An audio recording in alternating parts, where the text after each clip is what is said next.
The mysterious story of the creatures in the Misty Forest. The forest lies deep within the northern mountain range, a place the local villagers call by a name that already sends chills down your spine: the Misty Forest.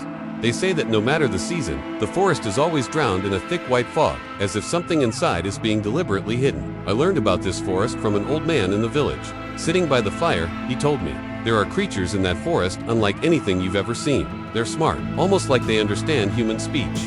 That one sentence hooked me instantly. I couldn't ignore it, so I packed my camera, a few cans of food, and the restless curiosity of someone who can resist a good mystery, and headed into the forest. 1. Stepping into another world. The moment I reached the forest's edge, I felt something strange in the air. Leaves rustled, birds called from somewhere far off, yet I had the eerie sense that everything was watching me. The fog was so dense, I could only see a few meters ahead with every step. After about 5 minutes of walking, I found strange footprints on the ground. They looked like animal tracks, but larger. Not a dog, not a wildcat, not even a bear. I placed my hand beside one print. It was nearly half the length of my palm. But the strangest part, each footprint had only 4 toes. Most animals I knew had 5. At that moment, I felt like I had just brushed up against something beyond the ordinary world. 2. The first encounter. While filming some footage, I heard rustling behind me. I turned and saw a pair of glowing yellow eyes staring at me from inside the bushes. My heart pounded. I slowly raised my camera. The eyes flickered, and a creature stepped out. It looked like a fox, but larger, with ash-gray fur and a black stripe running down its spine. Its tail was the most unusual part. Long, fluffy, almost like a drifting cloud. It didn't look aggressive. Instead, it seemed curious. I took a slow step forward. It instantly stepped back, but didn't flee. I felt an odd connection, like we were silently reading each other's intentions. It let out a soft gurr, then vanished into the fog as quickly as it appeared. But I knew that wouldn't be the last time I saw it. 3. A community of strange creatures. About 30 minutes later, I reached a small valley. Sunlight pierced the thin fog, creating a scene straight out of a fairy tale. And there, right before me, was a whole group of those creatures. More than a dozen of them, different sizes. The biggest, as large as a hound. The smallest, no bigger than a house cat. They played with each other, leaping across rocks and chasing one another through bushes. Their calls were strange, not barks, not fox cries, but short popping sounds, almost like a button clicking. I held my breath, afraid any noise would scare them off. Then something unexpected happened. One of them noticed me. Instead of running, it approached slowly, head lowered slightly, as if trying to sniff the air.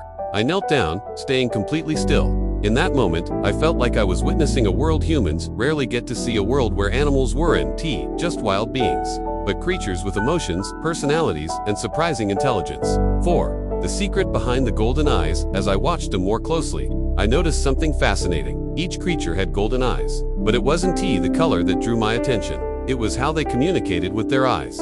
2 playing creatures exchanged a single glance and instantly understood each other's next move. A mother gave her child a quick look, and the little one sprinted to her side. It reminded me of highly intelligent species, dolphins, apes, animals that use complex nonverbal communication. Could these creatures possess similar abilities? The longer I observed, the more I realized they weren't solitary animals. They had structure, roles, hierarchy, cooperation. They were a community. 5. The tribe's old legend. That evening, back in the village, I told the old man what I saw. He stared at me for a long moment, then said, "You're lucky. You may have seen the ones our ancestors called firefoxes. They've saved many lost travelers before." I asked why they were called firefoxes when their fur was gray. He smiled. Not the fur. Their eyes glowing like fire in the fog. He said that long ago, those who got lost in the forest sometimes saw a pair of golden eyes leading the way out. Those who followed safely returned. Those who chased the creatures only became more lost. I fell silent, remembering those golden eyes watching me from the mist. 6. The moment I'll never forget. The next day, I went back, hoping to see them again. This time, the fog was thicker, the forest darker, and the trail harder to follow. I walked farther than I intended.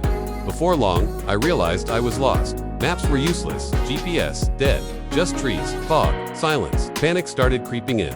Then I heard it, a soft book sound, the same strange call from yesterday. I turned and saw a pair of golden eyes. It was the largest fox-like creature from the group. It didn't run, it didn't approach. It simply looked at me, then turned and walked away. I followed. I had no other choice. It led me through winding paths, under low branches, across a narrow stone gap. Gradually, the fog thinned. Light seeped in. The creature turned to look at me one last time. I raised my hand in gratitude, but it had already vanished into the mist. When I finally stepped out of the forest, I realized I was nearly 3 kilometers from where I entered. Without it, I might have wandered for hours. 7. The things we still don't know from this experience. I realized something: the animal world is far more mysterious than we think. There are creatures that sense us, understand us, and maybe even choose to guide us. There are connections between humans and nature that science hasn't fully explained. The golden-eyed creatures of the Misty Forest are only a tiny fragment of the secrets hidden deep within the wilderness. And I believe that if we approach nature with respect and an open heart, it will show us things our eyes alone could never see.